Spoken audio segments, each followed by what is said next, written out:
Because if you think I'm here to play around with y'all, goddamn I'm not. All right. Oh, yeah. What happened to your shaft? There's powerful niggardry at work here. Wait, what? Great. Now, what's our motto?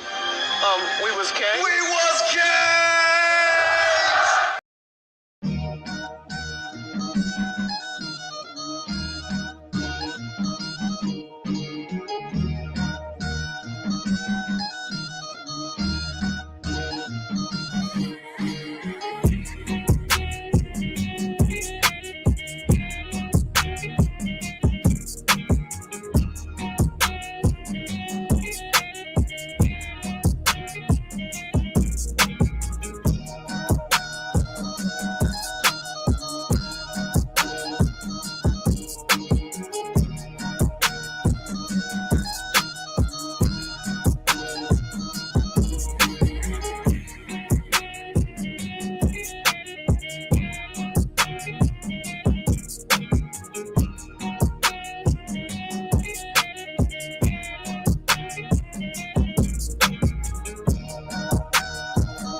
You don't open up a school in a year or two. I don't know your brother's story, and I don't care to know it. I don't care to know it. Because why not though? If it could be helpful to you, why wouldn't you care to know it if it could be helpful to you? Brother, I have friends who own schools. Do you understand that? I have friends who own schools. So if I need to talk to someone who owns a school, I already got that. I got what I need. The only thing missing from my equation is enough funds to complete the task. That's it. That's it. The school is not open yet because I don't have enough funds to do it that way. I'm not going to no bank. Maybe maybe we need fundraising, different fundraising methods. Maybe the people that we go to. We have that in place, but what I want you to understand, it takes time to build institutions. I ain't got no problem with where we are. I'm loving where we at. We got our plans done by the engineer. We got our electrician chosen. I'm meeting with my HVAC this weekend. I got my plumber on standby. Roofer did his job. Carpenter lined up. We doing what we need to do on the time frame we doing it in. I don't need no help outside of the team I got, which is filled with experts from the East Coast to the West Coast, brother. Okay, brother. I mean, these are definitely the answers that people want to know. They want to. I'm not interested in people. I'm interested in donors, brother. Yeah, but in order for you to get donors, though, you're gonna have to satisfy these. Yes, brother. And how are you gonna get donors if you don't if I'm disagree with you? Listen. If I'm considering to be a donor, but I have certain questions that I want answered. I feel like that's legitimate. Can I tell you why that's bullshit? Why? Go ahead, please. Respectfully. You've been Respectfully. raising money for 6.5 years, brother. If you ain't donut by now, you ain't donating, and your question don't matter.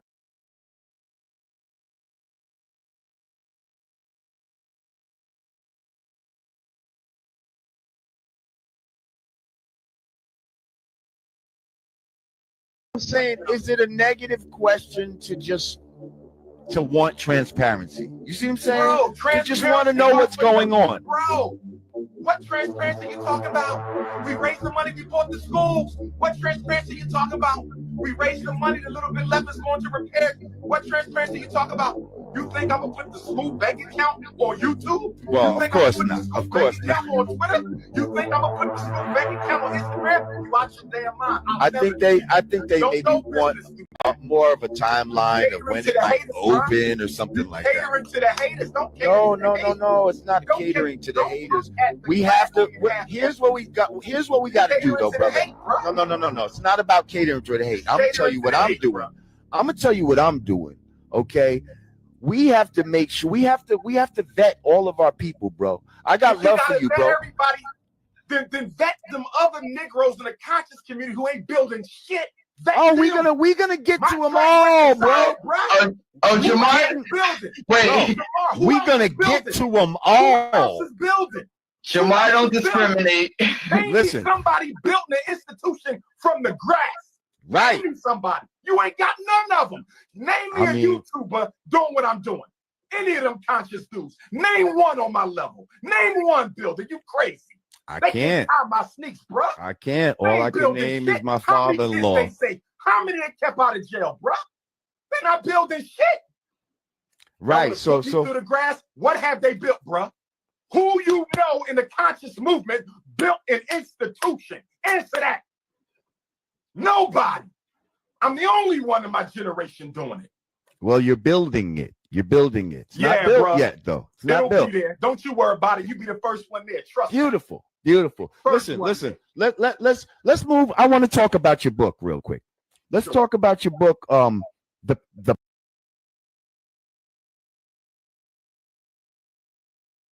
woman told Pastor Bussy, the Rainbow Bunny, the YouTubian struggle streamer, she told Pastor Bussy that I went down on her. Brothers and sisters, I'm willing to take a lie detector test. Brothers and sisters, I'm willing to take a lie detector test. Brothers and sisters, I'm willing to take a lie detector test. When that woman,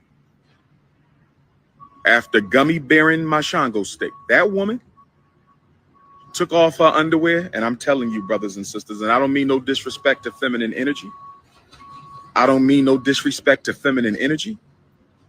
I don't mean no disrespect to feminine energy. When she took her underwear off, brothers and sisters, she smelled like something crawled up inside of her and died.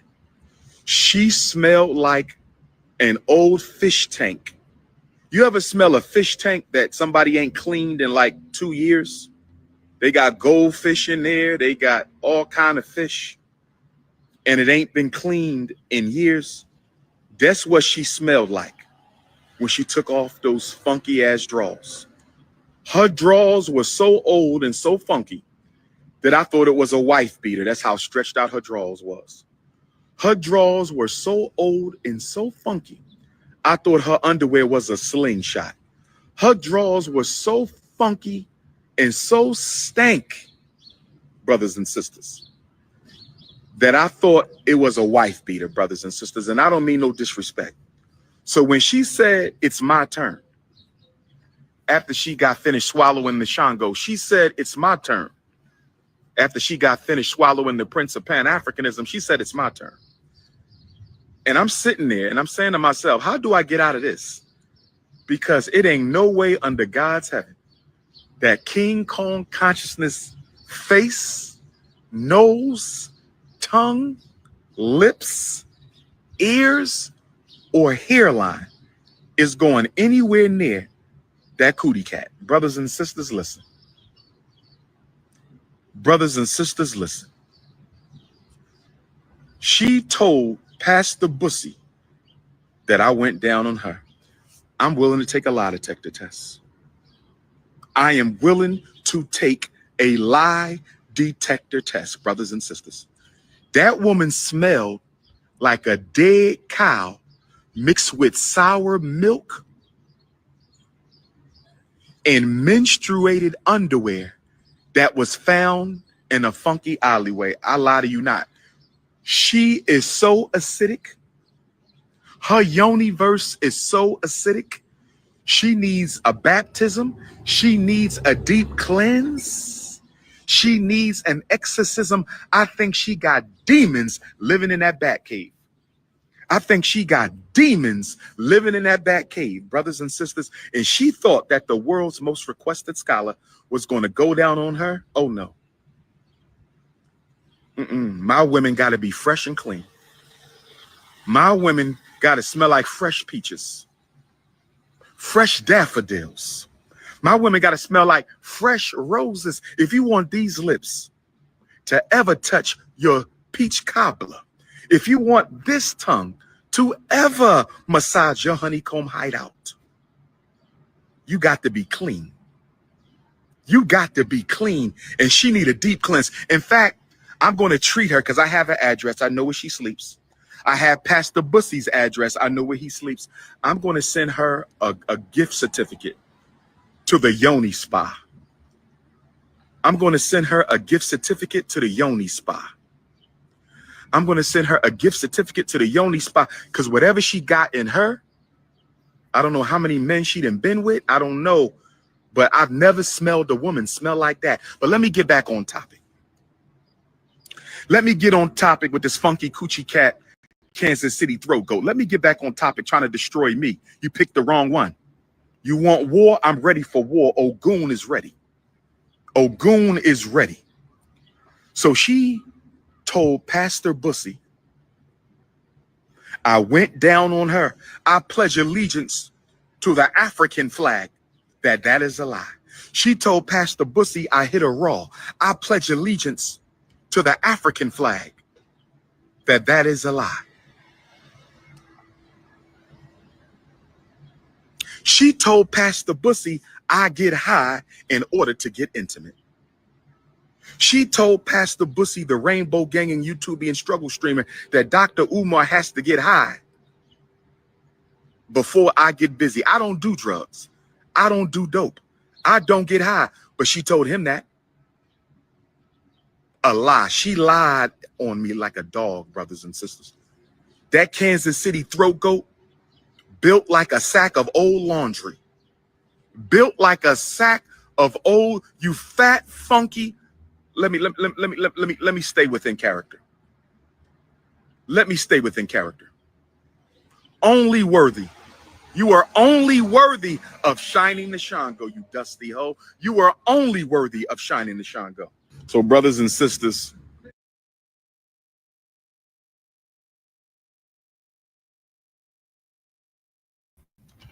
Good morning. Good morning. Welcome to the show. Hit that like button as you make your way in.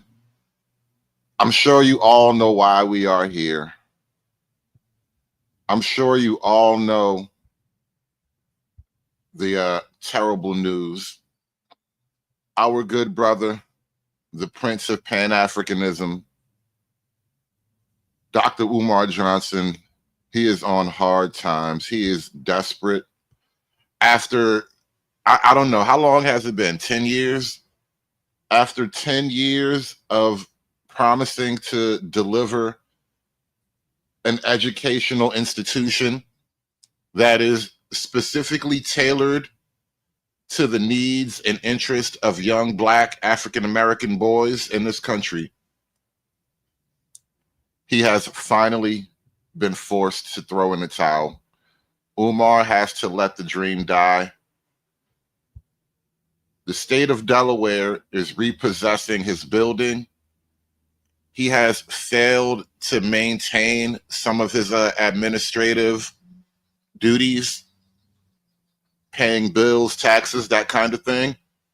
And now I believe there's a lien that the city placed on his property, and now it will be auctioned off.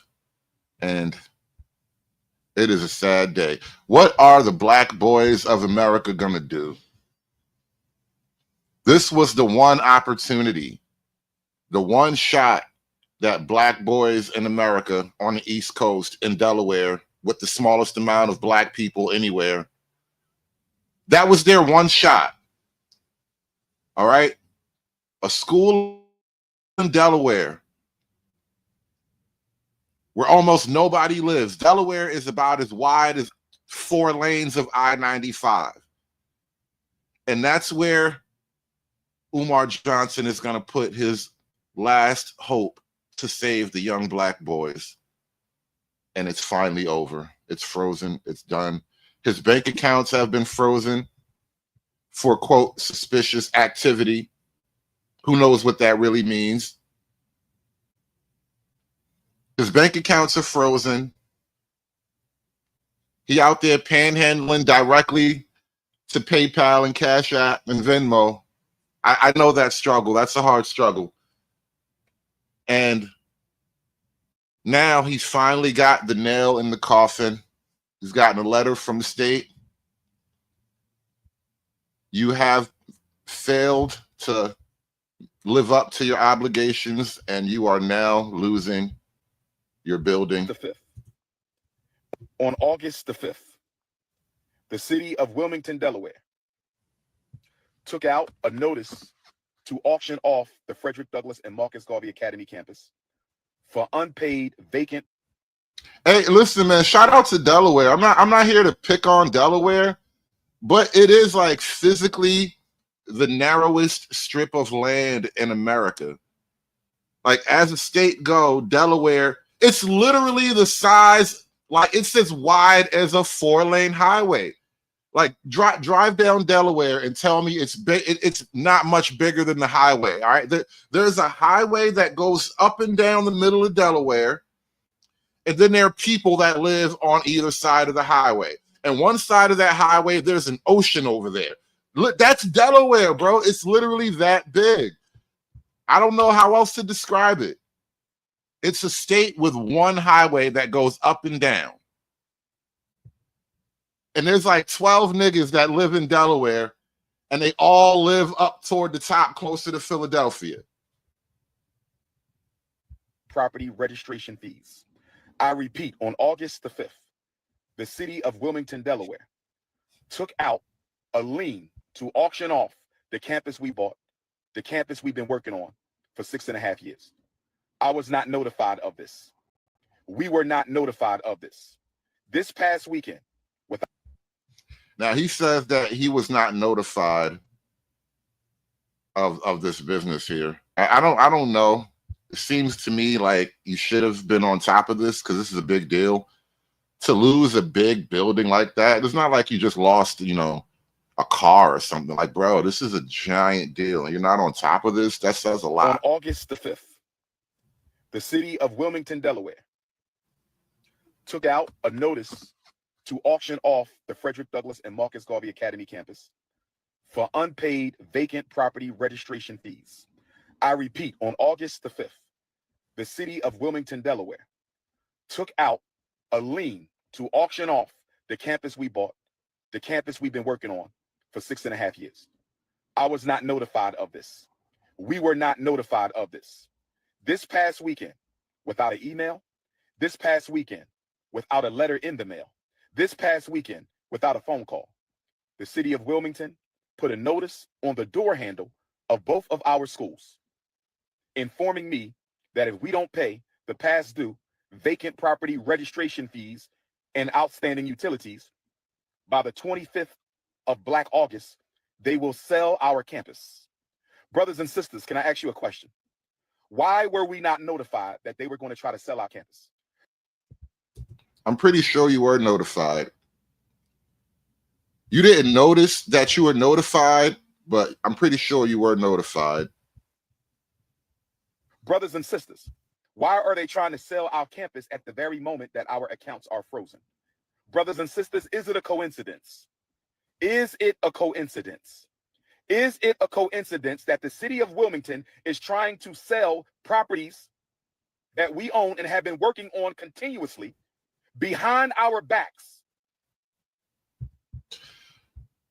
All right, put a 1 in the chat if you think he's full of shit. Put a 2 in the chat if you think there is a conspiracy to miseducate black boys and they have crippled Umar because they don't want black boys to be educated properly in the city of Wilmington, Delaware. Put a 1 in the chat if you think he's full of shit. Put a 2 in the chat if you think there's a conspiracy to miseducate the black boys of Wilmington, Delaware. Why are they trying to sell our campus at the very moment that our accounts are frozen? Brothers and sisters, is it a coincidence? Is it a coincidence? Is it a coincidence that the city of Wilmington is trying to sell properties that we own and have been working on continuously behind our backs? They were going to sell our schools behind our backs. They didn't even tell us that they were going to try to sell our schools. We received no notice in the mail. And you know what's crazy? All this time, like, Umar has been getting a lot of criticism about not opening the school. And he had to take some heat. Like no bullshit. He had to take some pressure. He was under pressure. The school ain't open yet. You was 12 years old. No problem. Little ninja. I see you, little crusty ninja. I see you, little crusty ninja. He said the school still ain't open. He was 12 years old. I see you, little crusty ninja. Why don't you shave that crust stash off the top of your lip too, little ninja? Shave that crust stash. See, he been fighting with his own people for years, man. He been taking the blows, the slings, the arrows. You know what I mean? He's been under the pressure for a while because he has not gotten the school off the ground. You know, and speaking of schools, man, I'm doing a little bit of building myself. You know, building a gulag. We're starting a volcano fund. We're throwing 10th man into a volcano. We're doing a lot of building over here, man. Hit that like button. Throw $1 in the hat for your boy. Come on, share your dollar. Give me your dollar. Share your dollar with me. Come on. Give me the money. Give me the money for I would do. Give me the money. Off the top of your lip, little ninja. Little crusty ass ninja. Talking about he was 12. Your whole family been through public school. Y'all ain't have a problem with it. Shut up. Always trying to go to war with King Kong. Little crusty ninja.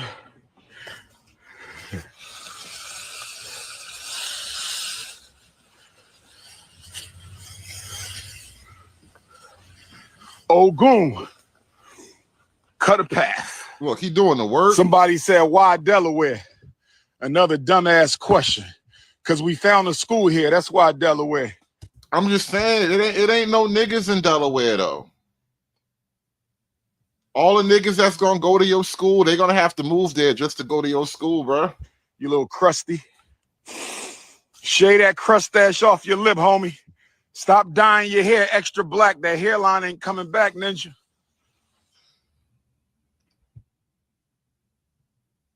Fighting with his own people, I'll tell you.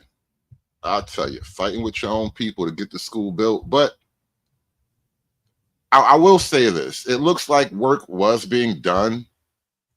You know, he wasn't just, tricking off the money. I mean, he probably did trick off some of the money, but he didn't trick off all of the money. High school. That high school you see over there is 4 times the size of this here. They both one level. But that is 4 times the size. We got 4 bathrooms in here. We might got 16 over there. Go ahead and step on in, y'all.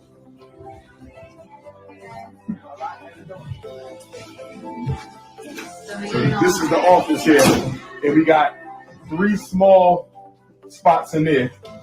Go ahead and click that light on. And shout out to my man Anton with the $2 super chat. Hit that like button, y'all. Umar has fallen. Umar has fallen. His school is being auctioned off. His bank accounts have been frozen. The man is out here struggle screaming. No more money for you. It's lazy. You lazy. You lazy. No more money for you. Umar is struggling now. He ain't never struggled like this in his whole life. Umar is scraping the bottom, y'all. Now, one of them would have been nice for the studio too, but that's the main office. Unless I make one of the classrooms, but I think I keep it here. It's nice. But you said any one of them could do it, though, right? Yeah. Yeah. Okay. I keep that in mind. It's more with the aesthetic of the you got that whole like. Okay. I got you.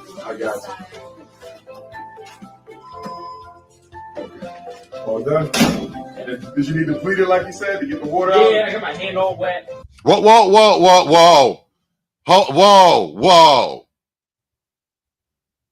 Did you guys see that? Did you see what I saw? Hold on, guys. Did you see that? Who is that just walked in the door? Wait a minute. Who is this man? All done. Who is this man, Umar? Well done. Who is this man? Why is this white man in our black school, Umar?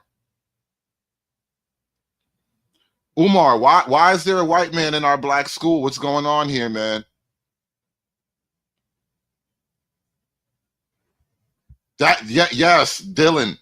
You caught that too, right? That was a colonizer, bro. Hold on, a whole colonizer? This nigga reached out for colonizer support. I didn't know you was working with the colonizers, man. This nigga Umar working with the colonizer. How you gonna properly educate a black boy's mind, body, and soul in the building carved out by the colonizer? Hold on, man. We're gonna have to burn a whole lot of sage in this building to get that colonizer spirit up out of here, man. You teach me all my life that the white man is the devil? You teach me my whole life that the white man is the devil. Now you tell me it's all right for him to come among us. Hold up. How you building a school for black boys, but you working with the Burger King nigga? You out here working with the airplane Burger King guy? No. I recognize that guy. He think I won't notice him because he doesn't have his Burger King crown on. I recognize that guy. Trying to build a black school with the white man. Terrible. You need to bleed it like you said to get the water out? out? Yeah, I got my hand all wet. Freezing. Okay, so it's done. Yeah, so everything's good. Yeah, okay. Oh, you say he was an indentured servant? All right. Maybe that makes it better.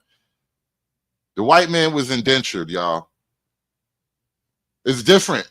It's different if the white man was indentured. All right. Maybe that's how he got in there. Maybe that's how it's okay. All right. Okay. So yeah, in the summertime, when you turn back on, just run for a little bit. Okay. He really is friendly with his indentured servants or whatever you want to call it. He is really, really friendly with his white staff. So up there, we're taking a look at the classrooms. They're all basically the same size. As you can see, nice space. We took the old carpet off the floor, so most of these floors are going to be retiled. Some of Can you just imagine? Is there a way we need to get like an insurance actuary to tabulate this kind of number? Just imagine all of the black boys that will not be getting educated because Umar messed up the bag, bro. Damn, look at this. Look at all the black boys we could have educated here, but Umar dropped the bag, bro. Recarpeted. These 3 classrooms in a row that you see, including the one you're standing in, one is going to be a parent visitor center, another one is going to be a student activity room, and the third one is probably going to be a library. These 3 are going to be more multi-purpose, not instructional. Instructional is going to be the long ball because we don't want the kids so close to the front. Is the inspirational music inspiring you guys? Because we're walking through this future academy for the black boys of Delaware. We're gonna grow the next Marcus Garvey, the next Frederick Douglass, maybe even the next Umar Johnson. We're gonna grow those boys right here. Are you inspired yet? Do you feel compelled to greatness watching this video? You're picking your kid up, she got 2 hours on the chill, we got the TV in here, refrigerator, some water, nice couch, parent visitor center. So I wanted to be a little different than what you see in the regular school. Yeah.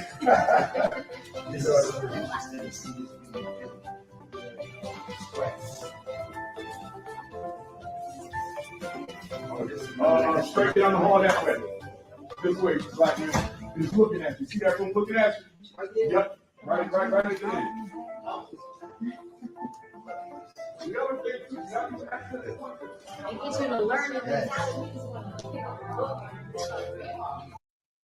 You heard what she said? It just make you want to pick up a book and get you to learning and reading. You hear that shit? Look, these people is funny as hell.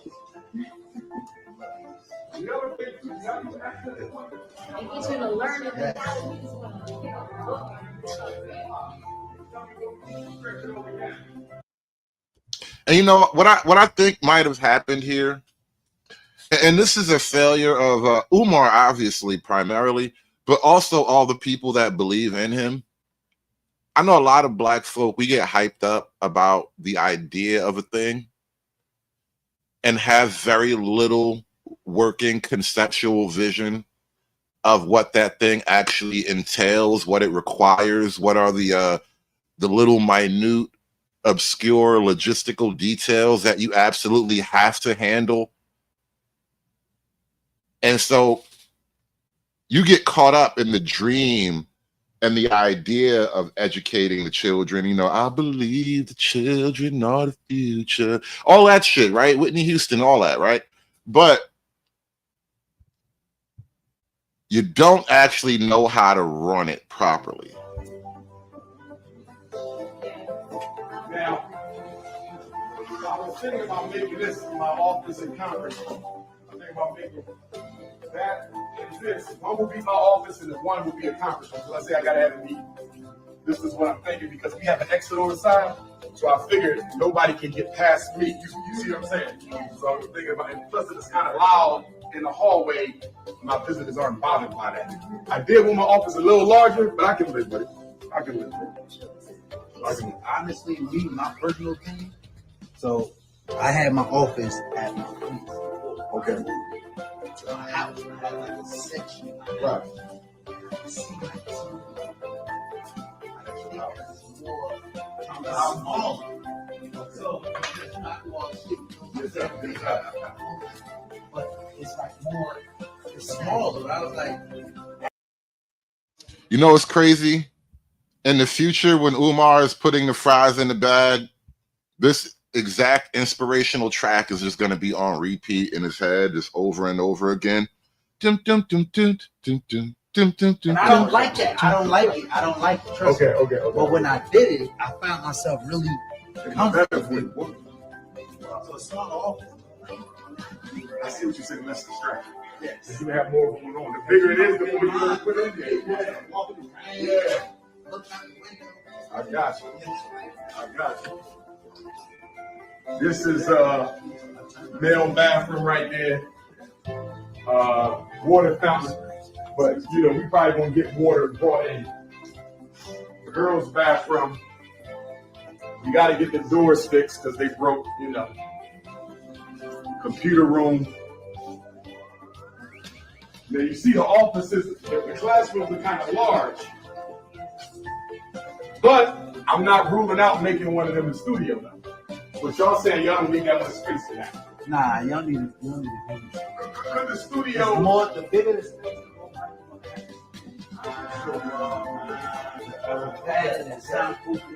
So let me ask you this. Could a studio partner with somebody? Like what would be something that wouldn't really Broadcasting, podcasting, all kinds of stuff.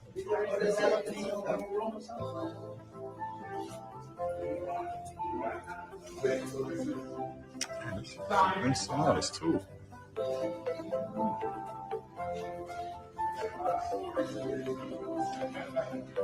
lot of sad stories. Now let me ask y'all, this is too small. Is this the same size? I was thinking about this, but I know this is too small because that's it. It ain't got it be though. I might put that's too small for the sound, right? Okay. For the sound? Yeah. Too small. Okay. I mean, like once again. Yeah, talk to me.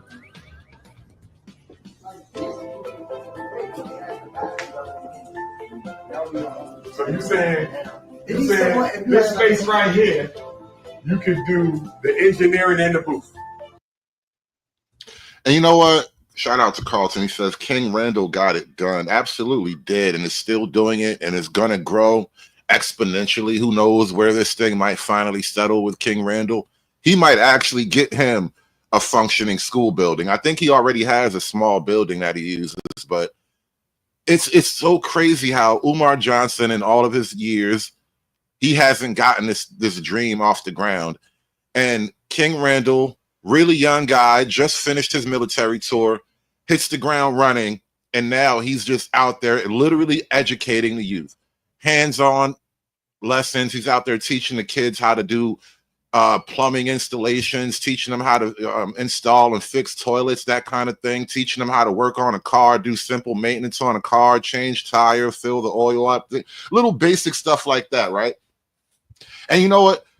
I thought about this too earlier, and even shout out to Q Butter from these YouTube streets, right? I don't really intellectually get along with those guys over there, but at the very least, you can never say Q Butter isn't actually putting together his dream, right? He's got a school, he's got some children that he actually does teach. He's out there. You see, he shows the videos of him, networking and getting things done for the kids and all that. Now, ideologically, we can fall apart, and that's fine. But why is it that guys like that can get it done? And it's not that they're doing it on some kind of invisible level. Like Umar wants to start a little school. They started the same thing, right? Why is it that a guy like Umar failed in his dream, but other guys got it done? And obviously, like with a Q Butter, he's like, left-leaning, revolutionary type, whereas a King Randall is more on the right-wing conservative type, right? So from either approach, they got it done. But Umar went big, and he struck out. This table is simple.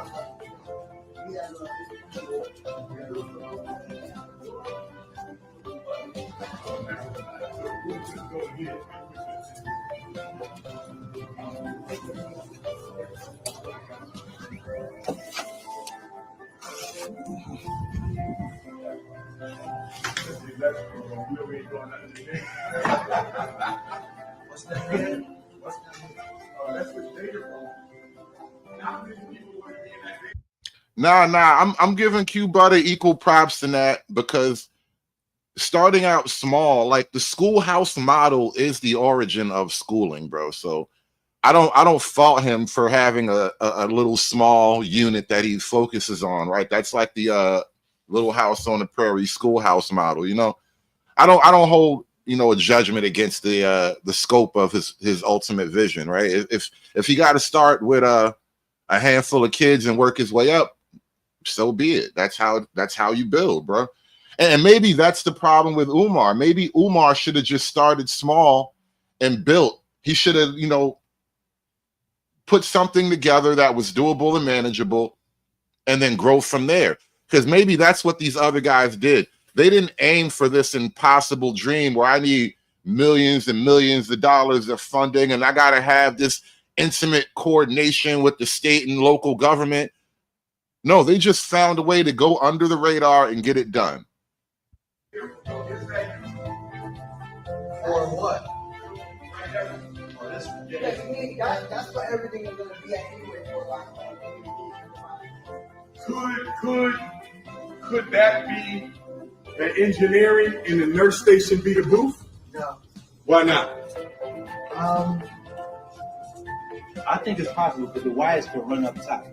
For what? In here? So let's just say it's the engineering control room for the music.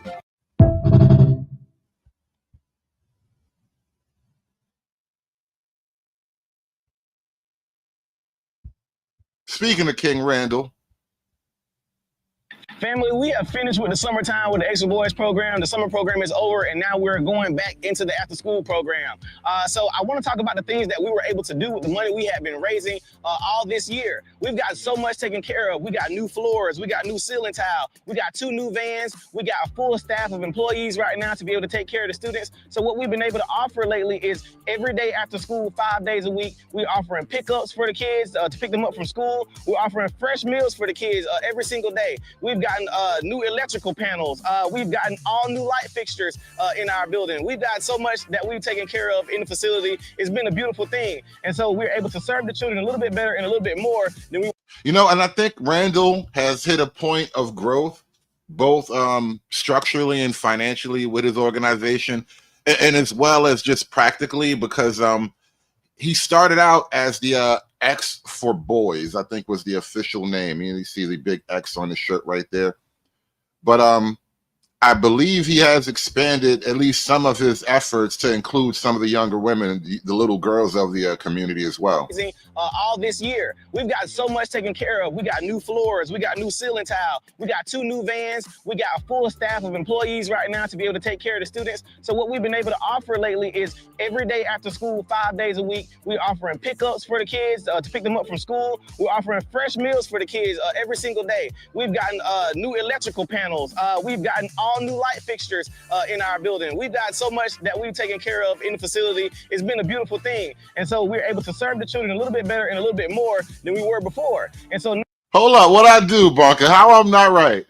Yo, this is me at my most even kill. I ain't even taking no hard shots at nobody but Umar. What I do now, bro? God damn, I can't even wake up in the morning and not be hated. This is crazy work. I don't even know what I did no more. Now with us having raised that amount of money, my big thing is always showing y'all what's happening. So we've got so much done. We got smart boards, we got new books, we got just anything. We got new tires on the vans. We bought the vans and they need some things fixed on them. We were able to fix those vans. We got new printers. We got all new laptops, everything for our students to be able to thrive. Over the summertime, they read so many books. They read thousands of pages. They developed new vocabulary words, etc. Our kids are slowly developing. One thing people have to realize is the Extra Boys program is a repetitive one. And, you know, I believe that if you build habits build character. You know what? That's actually a great point, but this is my point. So I'm thank you for noticing my juxtaposition. But so now that you made an issue of it, let's draw it all the way out. The Bunker says this is a false comparison. We're comparing secular goals with Pan-African hocus pocus. that's what you did wrong. I don't know if that's what I did wrong.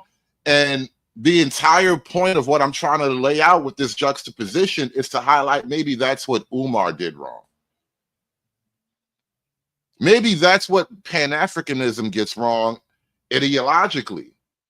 Maybe you can help more boys more efficiently if you drop some of the Pan-African hocus pocus, right? Teach the boys basic skills, right? If you ever watch some of the videos that King Randall puts out, he's not in there talking about, you know, the white man held us back and we need to have a black nation for the black children, all this blackity black. He got his cowboy hat on, teaching them how to live in America, bro. That's really what he's doing. He's wearing his cowboy hat, teaching these little black kids how to survive in America. It doesn't really go any ideologically deeper than that. And maybe that's kind of the difference between their starting points and why possibly, you know, Umar is looking crazy right now and King Randall is looking like the model that you want to replicate. He has an easily reproducible model right here. And character makes the man. So everything we do is almost repetitive. Right now, we got a new chicken coop we just built up. We got a lot of stuff happening because we want to make sure that these kids can get fresh eggs to their parents. We also... Oh, shout out to the Cellulite podcast. I remember you guys. I was trying to remember your name before when I was speaking of y'all the other day. Shout out to you guys. I had a great time on your panel, by the way. Welcome to the show. We have a new initiative with Farmer Fredo that we're about to get started out here in our area, so where we can grow vegetables, grow fruit to be able to give to our parents. So also when they grow food, they can actually give this food to their parents and see that they can actually grow the food that they want to eat, and it's nutritious for them. So with that being said, we got to raise money to finish out the school year. We have raised so much money this year, and we've been able to take care of so much. I mean, painting, everything. We've been able to take care of. All right, King Randall has better inspirational music too. I don't know what it is. But the music is even better. I'm over here getting my little bop on. I'm like, wait, why is my foot tapping? Who told my foot to tap? Like, this is the whole vibe is just better. So much. Right now, we got a small roof leak we got to get fixed on. We have stuff that we need to do for the rest of the year. We got to take care of our staff members for the rest of the year. So we're going to raise $80,000 for the rest of this school term for the Ace for Boys program. We got so much we want to do. We got to get the chickens, some stuff to be able to put in the chicken coop. We got to paint the chicken coop. We got to get hay. We got to get chicken feed. See, Umar talking about building a podcast studio so he can make money off these kids' content. I know what that's about, Umar. The school is going to have a YouTube channel, and the kids are going to do all the content. I know what you were doing, 360 Umar. King Randall bought chickens and stuff. King Randall got them with a chicken coop, all right? Hands on. This is where your food comes from type shit. It's a whole different type of vibe, man. We got to get these raised. The future is right wing, even for the black kids. All right, this is kind of the low key conservative black trend right here taking off. King Randall is replicating. He's producing a model that can be reproduced across the board now, especially in the more like kind of like rural suburban black areas where you're not quite in that big city, but you're close to one. Bed gardens, so that way we can grow food. We got to do all these things. Still got to pay the bills. We got property taxes. We got to pay the yard man. We got all this stuff that we got to do for the Ace of Boys program. But you all look, Randall paid his property tax. You see what I mean? He not trying to get no surprise. Oh, we about to auction off your building and properties type of deal. He like, nope, I'm paying my stuff. Government getting all their money. I am not about to let you niggas take this here. Take my money. Take all these property taxes. We're going to keep our land. This makes Jim Crow look like Jim Eagle.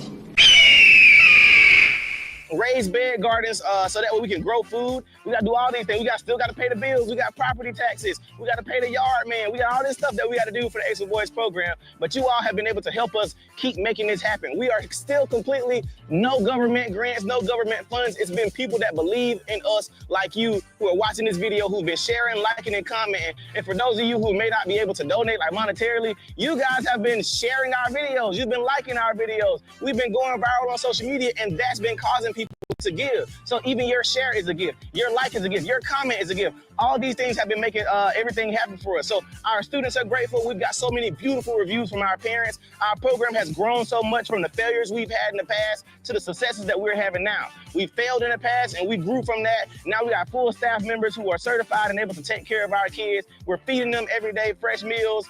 They're not getting no processed stuff. We're making sure our kids can eat. And we're going to continue that with a new garden we're about to start. Our chickens that they're going to have to take care of out here. We want to make sure our students can eat from the chickens, can just learn everything that they need to know on top of the automotive repair, on top of the firearms training, on top of the construction work that they're learning. And so also I want to add too, automotive repair, firearms training, construction work.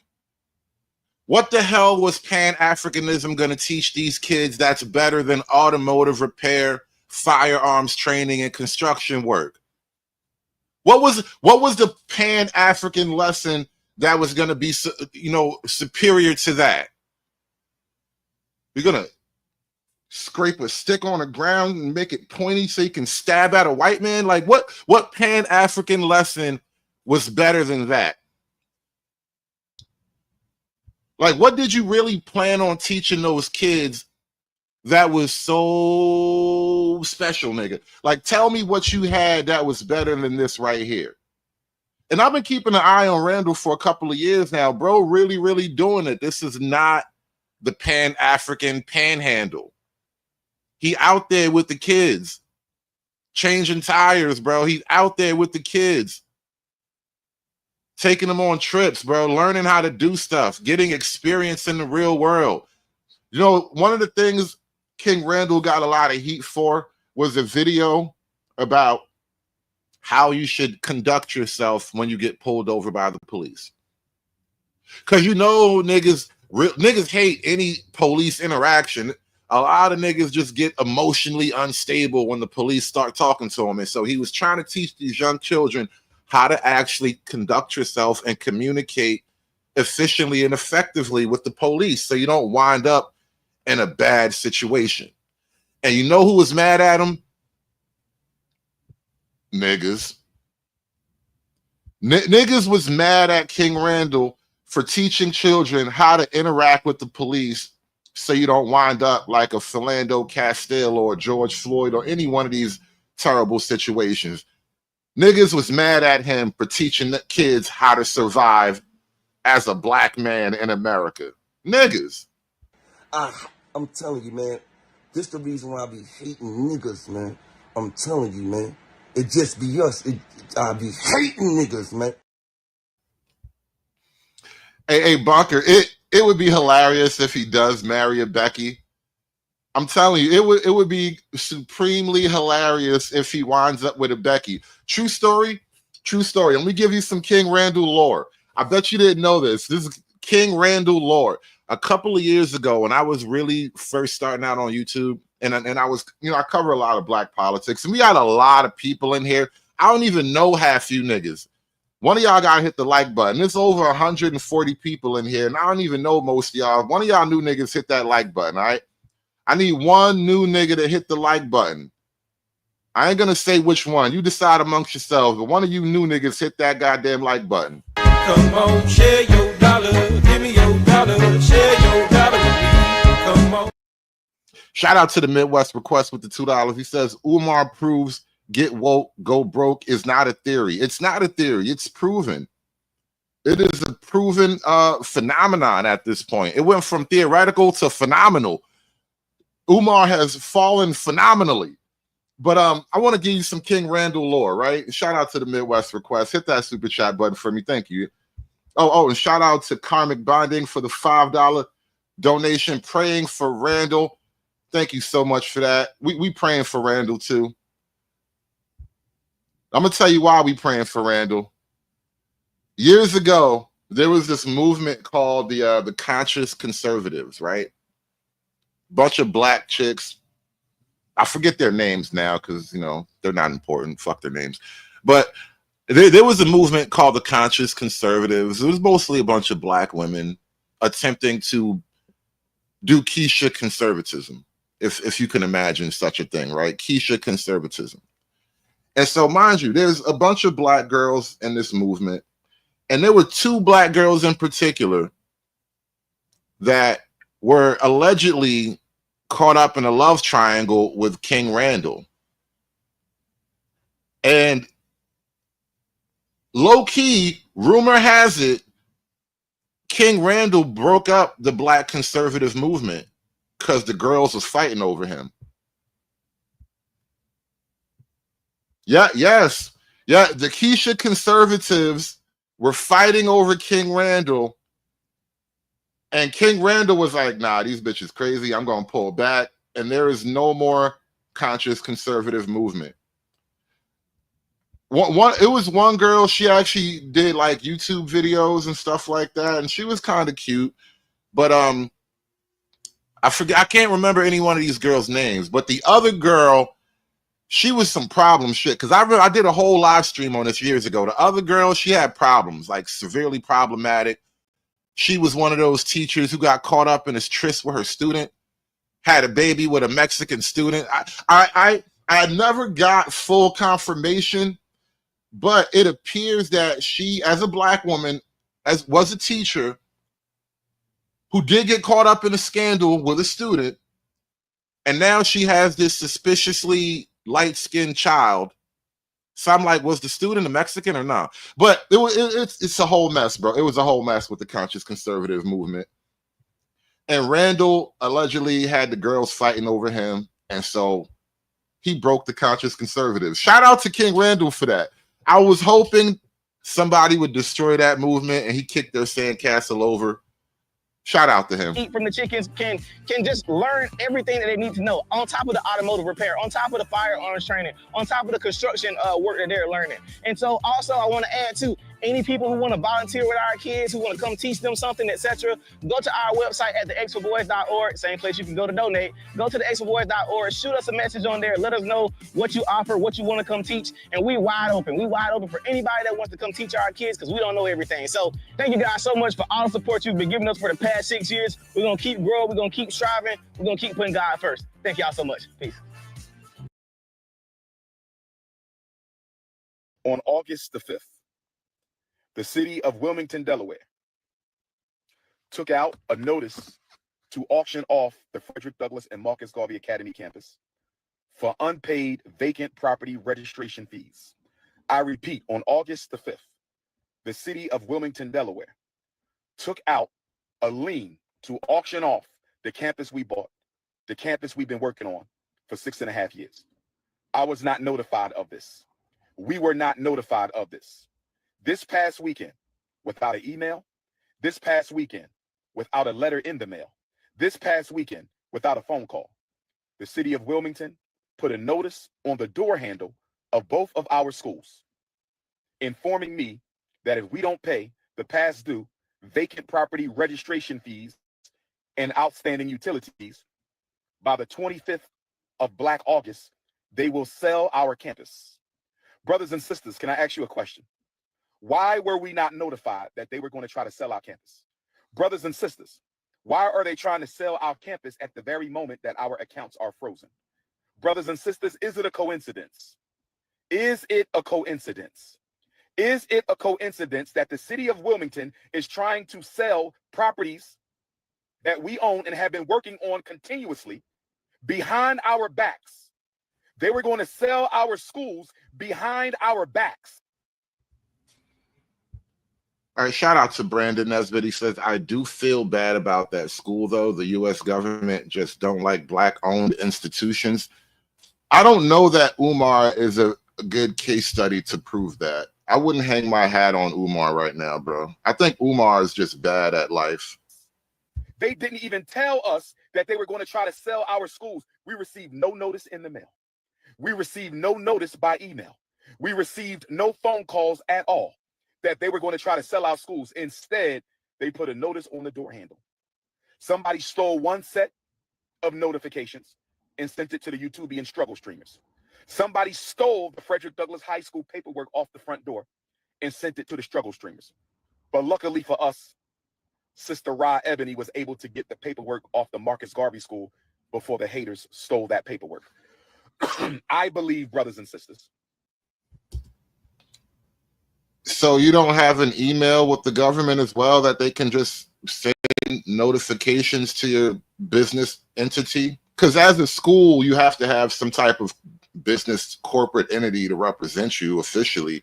You are not Umar Johnson. Like, there's a corporate entity out there, and so you have no other communication with the government.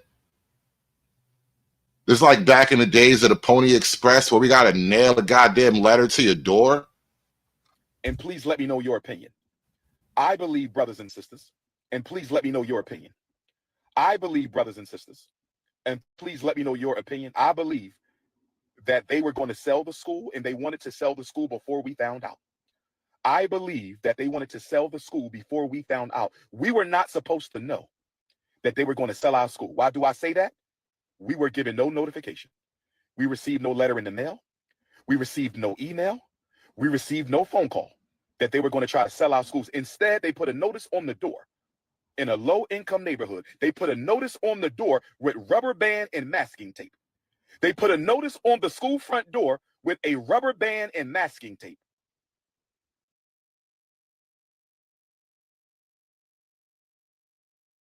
And the Midwest request says he was in Africa while the bills stacked up in his mailbox. And I don't know.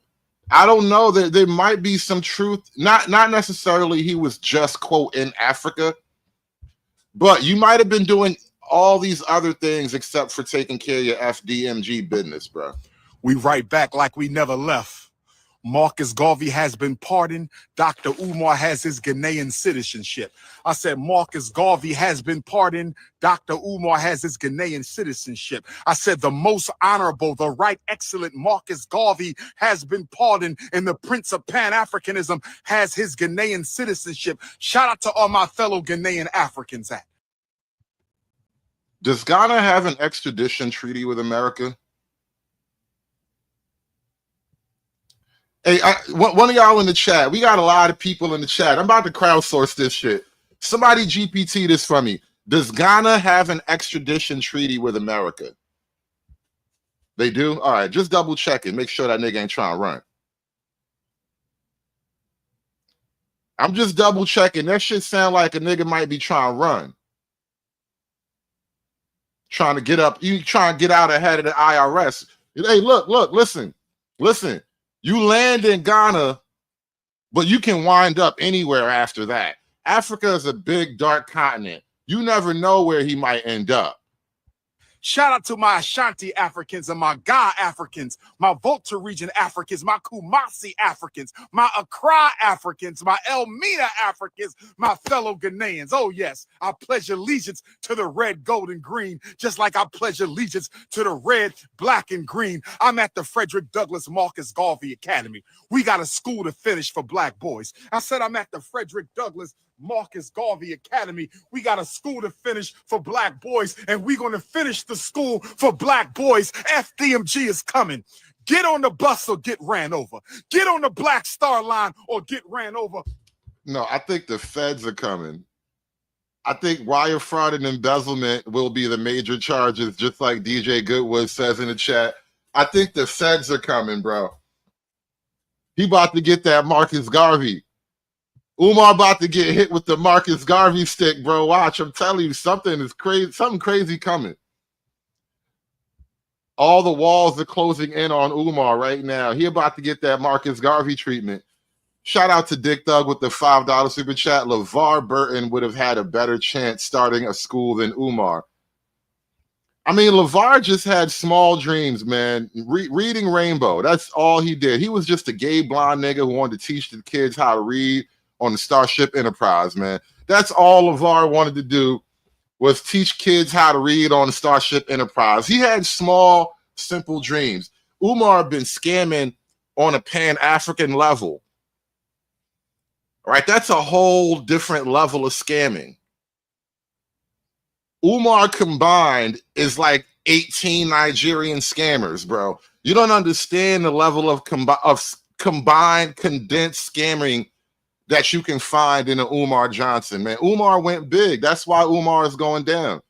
Umar went too big. You supposed to stay little, bro. You supposed to be invisible. You supposed to be a humble servant of the Negro people.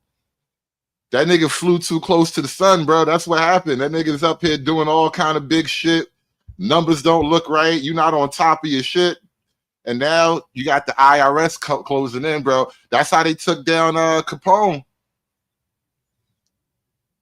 You got to watch the numbers, man. You got to be more careful. That's how they took down Capone, bro. You're not paying attention to the numbers. Crying Freeman with the 499. Crying Freeman X. You know, don't forget the X, bro. With the 499. What are we going to do with all the students? There are no students or teachers or janitors. Oh, he ain't even at the point of staff, bro. He ain't even at the point of staff. Like, staff technically come first. Like, what do you mean students? You hire staff before you even get one kid in there. Like, what you're gonna enroll the kids and then hire lunch ladies and teachers and all that? No, you have to hire staff first. He didn't even get to pay in staff. So all this money, all these years, I wonder if he's gonna have to, like, quote, be held accountable for the financial situation of all of this. Like, I wonder what's gonna happen in the future.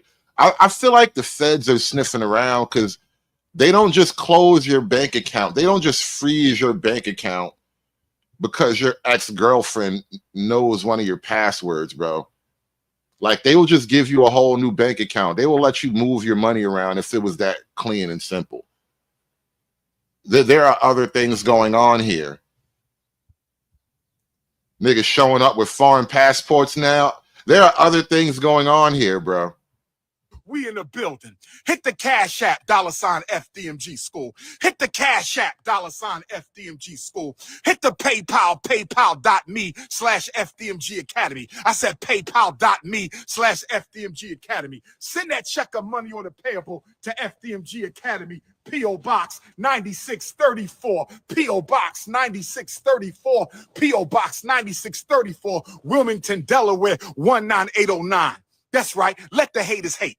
This is the year of Pan-Africanism. If you ain't with the red, black, and green flag of the right excellent Marcus Garvey, then you ain't serious. This is a bad year for Pan-Africanism. Pan-Africanism hasn't had a worse year than this year ever. Like, it was steadily on the rise. Like, you know, numbers on the graph go up. Like, the rise in the exception and popularity of Pan-Africanism was on a steady, gradual incline ever since like 1970, whatever. And then quietly, not even quietly, actually very loudly, but at first quietly, the FBA ADOS movement was born. I was here to mark that. And then the FBAs just started to notice, I don't really think I care for these other guys that much. I don't think these niggas is really like us. And then we had that the Essence Fest thing and the whole, yeah, we're not gonna relitigate that. I got a lot of African FBA content. You know what? We're not even going there. The battle rages on though. The boycott of the braiding salon, that whole deal. It's kind of quieted down since the alleged boycott thing. So I haven't really felt any urgent need to come back to it, but you know, the battle has been fought. Blood has been drawn. Some wounds will never heal. You ain't serious. I'm running this shit right here. I'm the king. Everybody else then fell off. I'm the only man standing. I'm the last man standing. I'm the greatest man standing. Oh yeah, Akon fell off too. I didn't even think about that. Damn, Max, Akon did fall off, bro. Scam City is done. How much money did Akon collect for Scam City, bro? And what was that, like Senegal? It's a rough year for the Pan-Africans, man. I'm trying to tell you, they are holding on by a tether. Pan-Africanism is literally holding on by a tether. Let's do the work, family. Shout out to my Nigerian Africans, my South Africans, my Kenyan Africans, my Somali Africans, my Congolese, my Togolese, my Liberian, Zambian, Gambian Africans.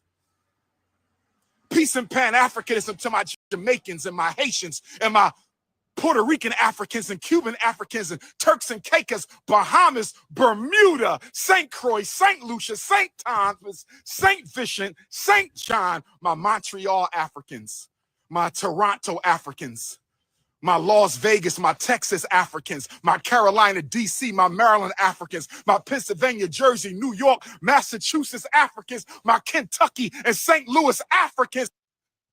Umar, you know you done fucked up, right? Umar, you know you done messed up. Like, this is bad, Umar. Umar, you know you're gonna have to ask them Africans for the money now. We not yeah. We not even African American no more. We straight up black. We niggas over here, Umar. I don't even know about them Kentucky Africans, Alabama Africans, Norwegian Africans, Irish Africans. You're going to have to ask them niggas for money, bro, because we black over here. We American black niggas, all right? You have to ask them Africans for the money, all right? I don't think you understand the predicament you done caught yourself in, Umar. Nigga, please.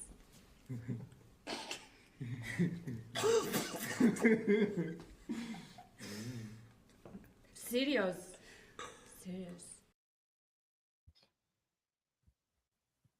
Not Tetherpalooza, bro. Really, Tetherpalooza? You niggas come up with the most amazing ideas. The scam Africans, Umar, you're gonna have to get some money from the scam Africans, bro. Those your peoples now, Umar. Shout out to the Panhandle Africans. Shout out to the Uber Eats Africans. Shout out to the scam Africans. You're gonna have to help your brother Umar out. Umar is in dire straits. That Ghanaian passport is not an American Express card. He needs money. All right, Umar needs actual money from his actual African people. Give him money. Give me the money for all that I would do. Give me the money. My Costa Rica Africans, my Brazilian Africans, my Venezuelan Africans, my Mexican Africans, one people, one race. One people, one race, one movement. We in the building. We in the building. King Kong, live from Wilmington, Delaware. We got a school to finish.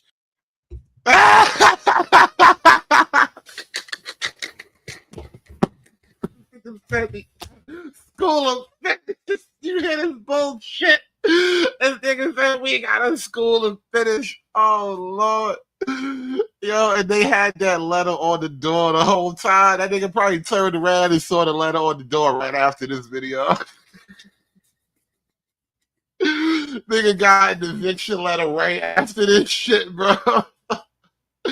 Yo, you can't be serious, bro. Oh, my God. I don't even want to enjoy it this much, man. I swear to God, I do not want to enjoy it this much. I don't. I did not want this to be this fun, bro. Why is this so much fun right now? Make it stop. Make the hurt stop, please. Like, The nigga said we got a school to finish, bro. What you mean? What you mean? You don't got a school to finish.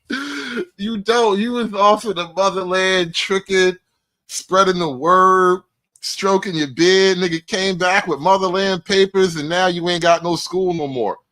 You think that's a coincidence or not? Africans, my Venezuelan Africans, Africans and Turks and Caicos, Bahamas, Bermuda, St. Croix, St. Lucia, St. Thomas, St. Vincent, St. John, my Montreal Africans, my Toronto Africans, my Las Vegas, my Texas Africans, my Carolina, D.C., my Maryland Africans, my Pennsylvania, Jersey, New York, Massachusetts Africans, my Kentucky and St. Louis Africans, my Costa Rica Africans, my Brazilian Africans, my Venezuelan Africans, my Mexican Africans, one people, one race.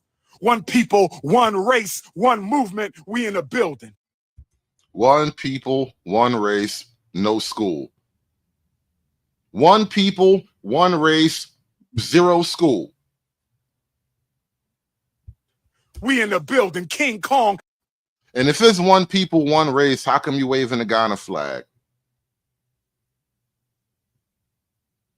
Live from Wilmington, Delaware. We got a school to finish. Let the haters hate. They not building no institutions. Name one of them building a real institution. Name one of them building a real institution. Not you. Not you. I could name one of them, but I can't name you, though. I'm the only one building it with all black money. But you ain't none of the ones building it, though. You ain't none of the niggas doing nothing. The grandstand, bro. Can you imagine? This was only a couple days ago. This was not that long ago. Put your money where your mouth is. Put your money where your mouth is. We in the building. FDMG grand opening coming this year, family. Let's finish what we started. Peace and Pan-Africanism. Now remember, this nigga was hyped just now. Name one. Name one of them building a real institution. Name one of them building a real institution, right? Building a real institution. Haters hate. They not building no institutions. Name one of them building a real institution. Name one of them building a real institution. I'm the only one building it with all black money.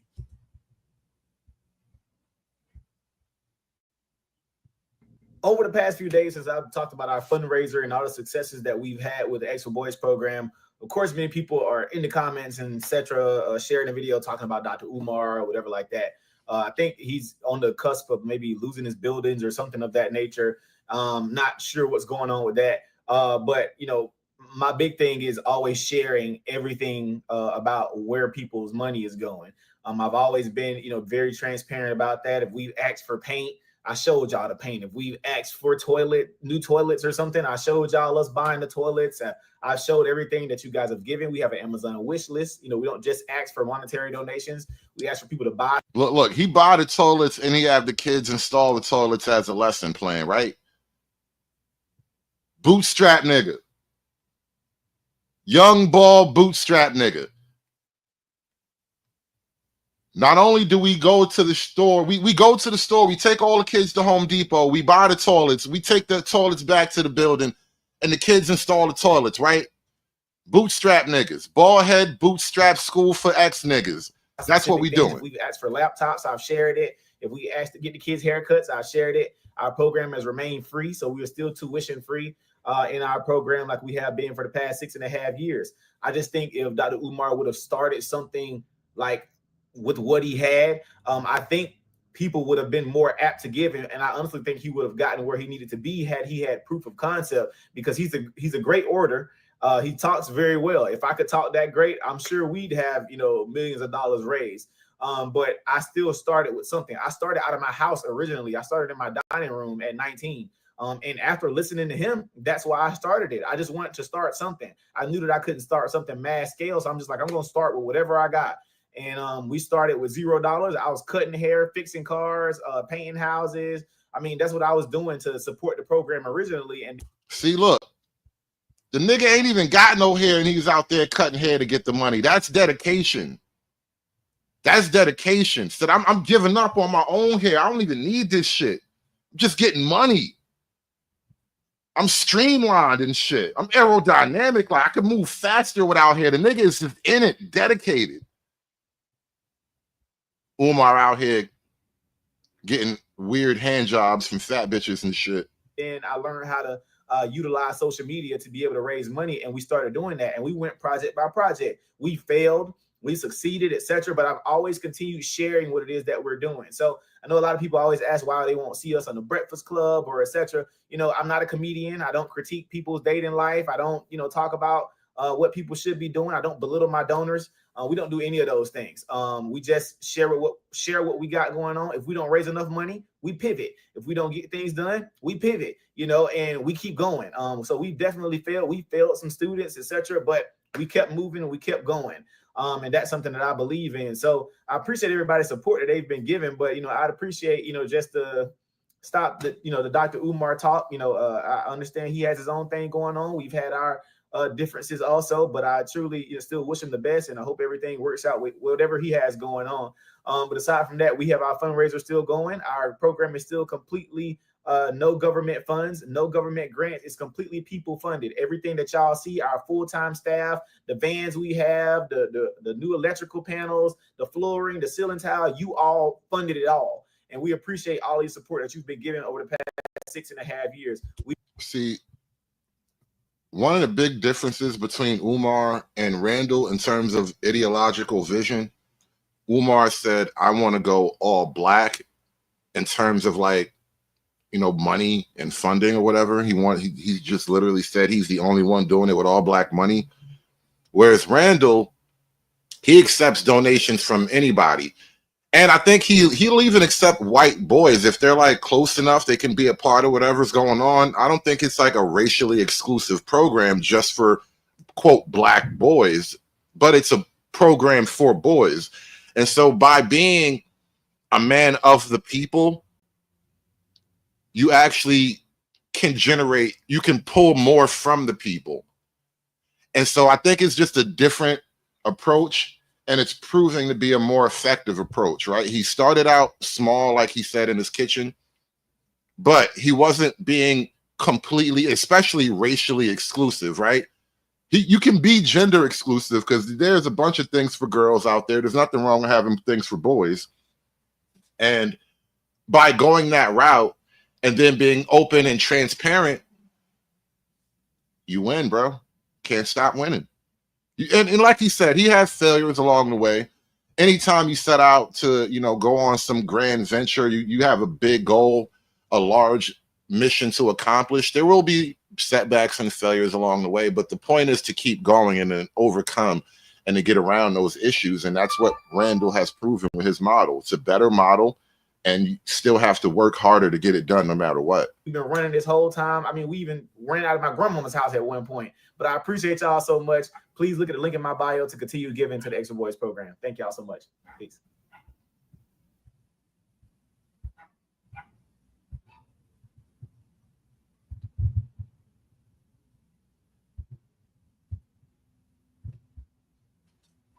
We feel good now? Woo! All right, it's 5:58, so I get y'all out of here before 6 because folks got to go work, go get their kids ready. So I told y'all a couple weeks ago it was going to get old. Clearly it hasn't. So we're going to keep this.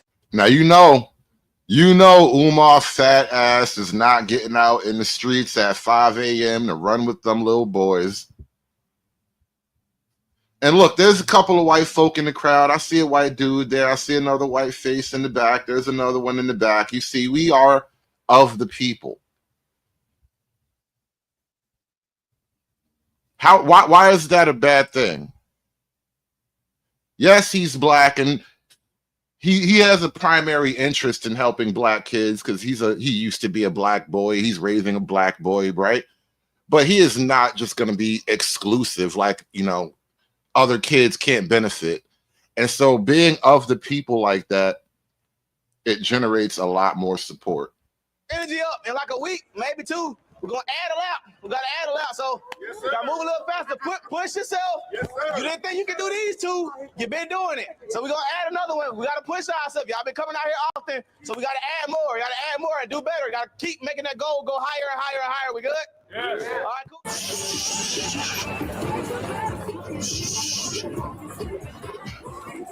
Red light. Never mind, light. Last one.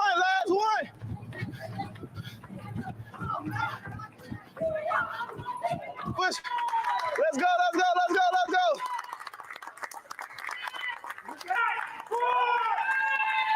Here we go. We right here. Let's go.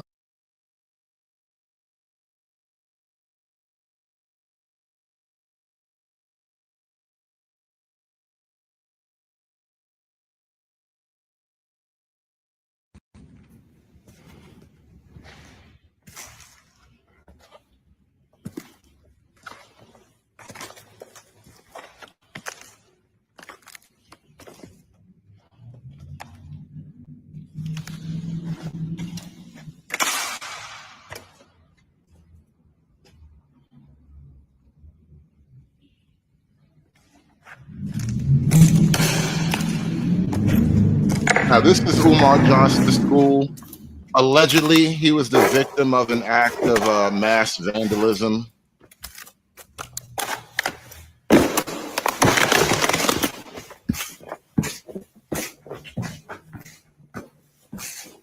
I just noticed that. Yeah, I don't know what happened to Roland. Roland been off his job. That nigga be taking lunch breaks, man. There you go, Roland. Get back up there, dance. But I don't know. I don't know if we ever got any follow up to this alleged vandalism against his school. I remember even King Randall had some vandalism against his school, but I think those people got arrested. They caught a couple of it was some white junkies or something like that. So what we're gonna do, I'm gonna teach you how to write a check, like how you're gonna write it out. If you don't know how to write no check, you ain't making no money, you understand? Yes, sir. Those people making money, they write checks, you got it? Yes, sir. I'm traditional and old fashioned.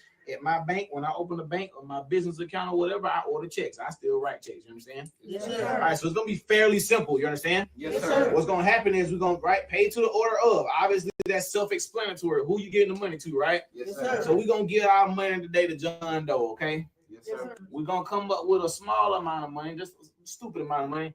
We're gonna give John Doe. While you're watching this video, I want to remind you that you can go to the xforboys.org to donate to this program. Our program is absolutely free to our students, but it's not free to us. We still have staff. We still have the light bills. We still have property taxes, etc. We don't receive any government grants. We do all this exclusively from donors like you who pay attention, who watch, who share, who like, and who comment on our videos. So we want to thank you for all the support. We've got millions of likes on TikTok. We've gotten millions of likes on Instagram, etc. And we are appreciative of everybody who continues to view all of our work. But it isn't free for us. It's free to those students. And the only way we can keep it free to those students is if you guys donate at the xforboys.org. We thank you so much for all your support. Remember, all these videos that you see with us teaching them how to work on cars, houses, etc. Please feel free to give us recommendations for new things that we could teach them. And also, please continue sharing and continue donating. Thank you guys so much. Have a great day. Peace. Now, and comparing these two models, you can only just kind of speculate as to why one is way more successful than the other. In our own communities. So but I'm going to share with you. Do for self. Why is this not responding? I want to share with you this interaction between Roland Martin and King Randall a couple of years back. Go do for self in our own communities. So so define do for self. When I say do for self, you shared one of my tweets, my videos, and I was actually a big fan of yours, but you shared one of my tweets when I said black people need to stop begging the government and go and do for self out in our communities. You shared the video and called me an idiot. I didn't see anything idiotic about that statement. No. So when you say do for self, like what? Explain that. Okay, for example, here in Albany, Georgia, we complain about our school systems a lot. Many of our young men can't read. They have very horrible literacy rates. We don't have any rehab programs here for juvenile offenders. What I decided to do, I started a program 2 years ago, decided to do for self, and I started taking children into my home. I started taking custody of kids from juvenile court, and I started molding them and training them and teaching them skilled trades, etc. Now I'm 21 years old. I just purchased. Now, remember, Umar Johnson trained black brainologist or whatever his degrees are. He never went that route of allegedly he had therapy. Allegedly he used to talk to young boys or whatever. Allegedly he used to have actual patients or whatever you want to call it, clients maybe.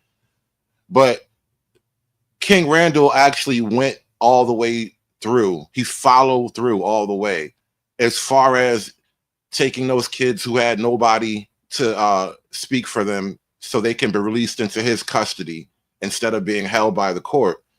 And now not only have you been adopted, but you've been adopted by my quote school, right?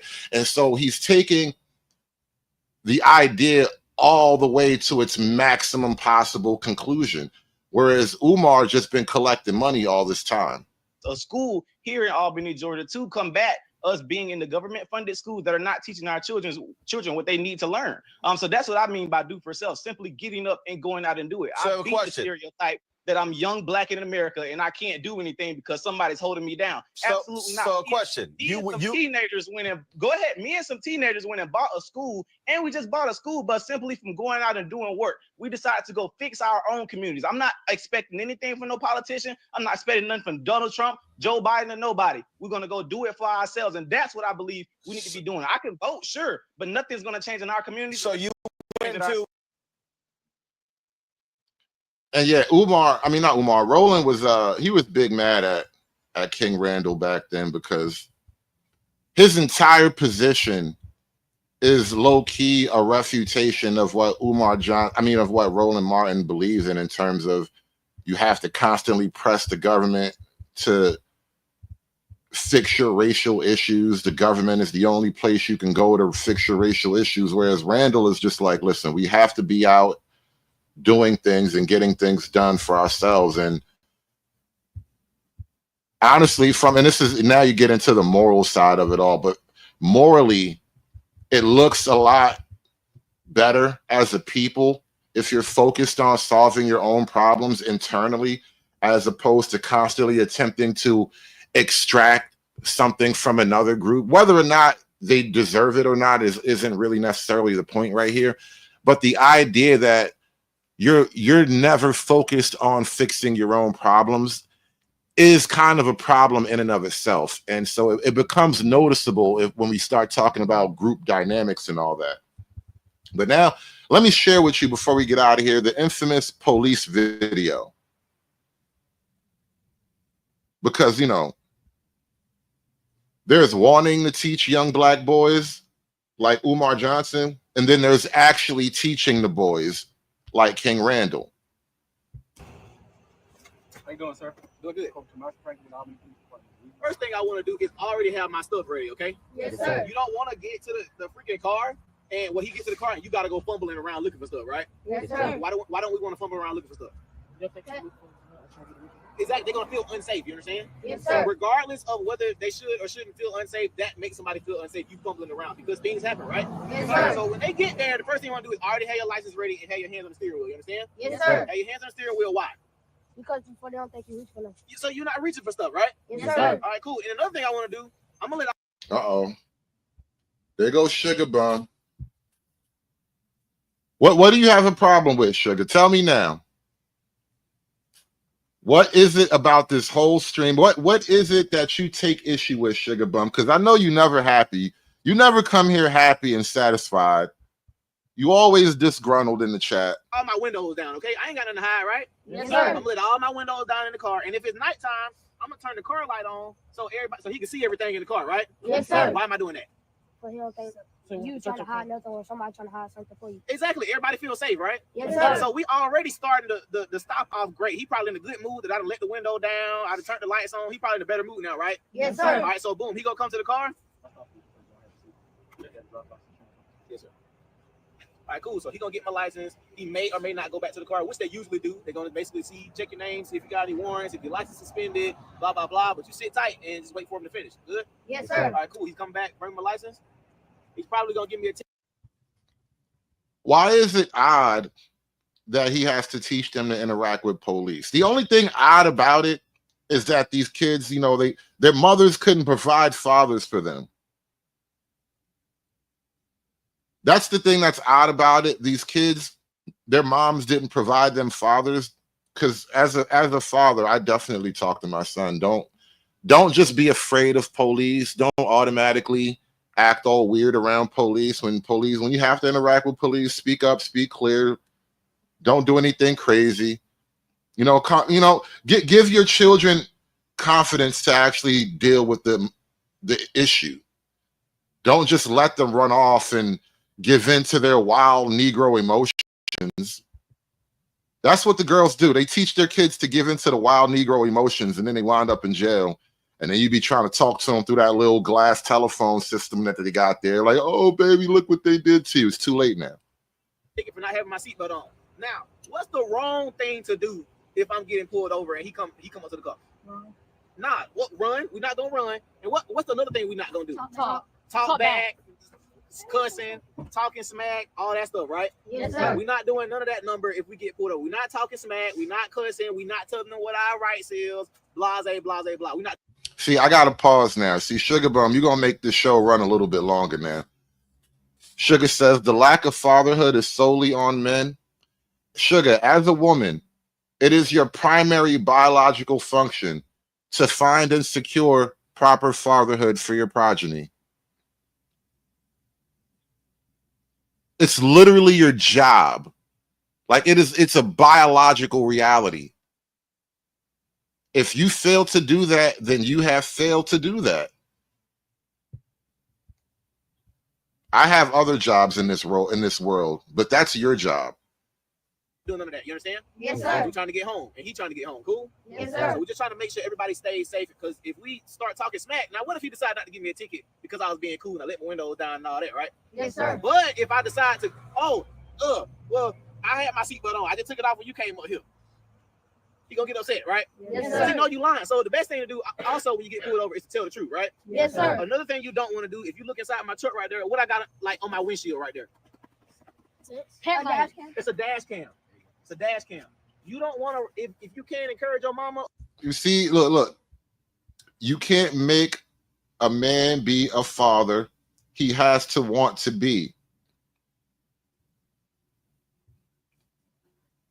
That doesn't change your job. Sugar Bum, are you describing your job to me? Sugar Bum, it sounds like you understand the task, right? You can't make a man be a father. He has to want to be. As a woman, you have to make him want to be a father to your children. That's your job. Stop describing your job to me and do your goddamn job. Up here wasting my time reading out your own rule book. Goddamn employee handbook you're reading from. Do your job and shut up. Whenever you get a license, you want to make sure that you have a dash cam in your vehicle as a second precaution. So for insurance purposes, get in an accident, you want to have an inside and an outside dash cam. You understand? Yes, sir. Make sure you keep that in your vehicle. We good? Yes, sir. All right. So now let's say he has to pull me out the car. So step out the car for me. Is there a reason I need to step out the car? The license came back suspended. You could step out the car. Okay. Your license come back to suspended. You got to step out the car. I'm not gonna be like, oh well, ain't no way. No. Just go ahead and do it. Good. Yes, sir. Why we ain't arguing with him? We're gonna make him mad. We're gonna make him mad. We might just escalate the stop. You understand? Yes, sir. All right, the license could be suspended. Now he can say he smelled marijuana, right? Yes, sir. If he says he smelled marijuana, there's nothing that you can do about it. You understand? Yes, sir. Get out the car. You understand? Yes, sir. If he say he smelled weed, just get out. We're not fussing and fighting on the side of the road. You understand? Yes, sir. So have there been situations where people have done everything absolutely right and something still happened? Sure, but is that happening all the time? No, that's not happening every day. That's not happening every time somebody get pulled over. Most people have a basic stop every day, just like this. When they get pulled over, they take their ticket and they go on by their day. You understand? Yes, sir. So don't let nobody make you feel scared of the cops or anything like that. But you also want to make sure you take the proper precautions so you still have a good stop. You understand? Yes, sir. And of course, the best way to not have to interact with the police is what? Not break the law, right? Yes, sir. Don't be speeding. Put your seatbelt on. Don't be riding. You know what's crazy? As a black man, well, not just as a black man, but as a professional driver, as a commercial driver, I've had way more interactions with the police in my last couple of years driving professionally than I've ever had in my life. Like all of my encounters stacked up. I've had more encounters on the road with police because when you're driving, you just, they stop you every now and then. Sometimes, they get a mandatory check or whatever, random checks and shit like that. Now, I've had some of the most actually friendly interactions with police as a commercial driver, right? Being black and all that, white cops, all that, right? And the thing is, even among drivers, black drivers, they be acting like, it's racist on the road and cops, this, that, and the third. No, bro, just be cool, be regular. If all your stuff is together, at most you'll get a ticket for something, speeding or whatever. God forbid you were speeding, you don't want that. But still, it's not that bad. And Like he was just saying, the vast majority of these interactions are really, really basic, bro. And so you watch these like police interaction videos, especially with the chicks, they start off attitudey. And now it's just going to go from, you know, simple to bad to worse, right? And Sugar Bum, we got to address you here. It's not your job to make a man be a father. That's dumb. No, Sugar. You have to find the men who are fatherly, like father material, and then make him love you enough that when you get pregnant, he loves your children. Now, if you can't make the father material guys love you like that, that is a woman's burden, and I have nothing but good luck and Godspeed to offer you. That is your job, though. That is the woman's burden. You have to find the father material men and then convince him to love your raggedy ass, because God knows he probably shouldn't. But if men weren't young and dumb, we wouldn't fall in love anyway. So you have to strike while the iron's hot. Remember, I told you, love is for the young. You have to get us while we're young and dumb. With your cell phone in your hand, all that stuff, right? Yes, sir. Like I said, if you get pulled over and you truly don't know, he probably gonna tell you already. And if he don't, just ask him why you get pulled over. Cool? Yes, sir. All right, so that's how we're gonna keep that real simple. That's the easiest way to keep the stop simple, to make sure everybody's safe, make sure you safe, and make sure everybody get back home to their family. We good? Yes, sir. In a nutshell, everything that Mr. Randall told y'all was pretty jam up. Okay. Yes, One thing you want to make an officer feel is safe. All right, that's the key, because that's what I feel. That's my key to going home, is being safe. Okay. Yes, Just sir. like you want to get home, we want to get home. And I tell everyone, listen, once you're pulled over by the cops, all right, prime example with your license, right? You see how quick he gave me his license. All right. When you turn 16, you're gonna be super happy to get your license, right? Yes, sir. So why when you want to show him to me, right? Yes, sir. Makes sense, right? Oh Yes, yeah, sir. here you go, Officer Franklin. Let me show you my license. Damn, I got my license. I'm jammed up. I'm good. All right. It's a way of keeping us from doing a lot of stuff. How you doing, sir? It's a way of keeping yourself safe and keeping us on our toes. Okay. Yes, I'm one of sir. those officers that I'm big on honesty. You know, sometimes I may write a ticket. Most of the times I may not. You know, if you know you're doing something wrong, just go ahead and admit it, so we can get everything on rolling and get you on about your business. Okay. Yes, sir. The part about putting your hands on the steering wheel, make your hands visible, that is that's one of the biggest issues that we have. All right. Just put your hands on the steering wheel and you can talk to me like this, right? That's not asking you to do too much. All right. It's just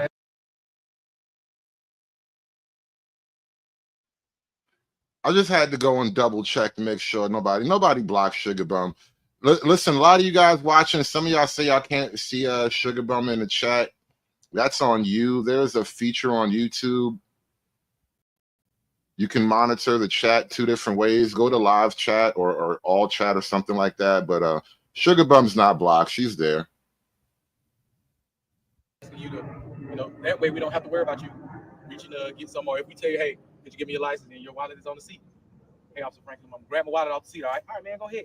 You know, now you're not old enough to do this, but once you get to the point where you have a weapon in the car, I always let an officer know you got a weapon. Every time. Hey, listen, hey, Officer Franklin, I'm a police officer. When I get pulled over, you know, because we as officers do get pulled over, the first thing I say is, hey, how you doing? You know, I do have a weapon in the car.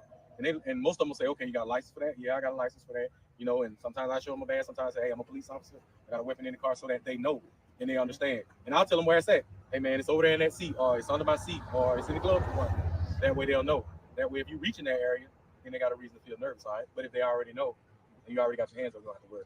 Yeah, and I personally, like, every time I let an officer know I had a weapon, they usually don't bother you. They don't be like, oh, let me see your license. They just be like, all right, bet. And usually what I do, if I have my firearm in the car, while I'm getting pulled over, I put it in the passenger seat so they can see it.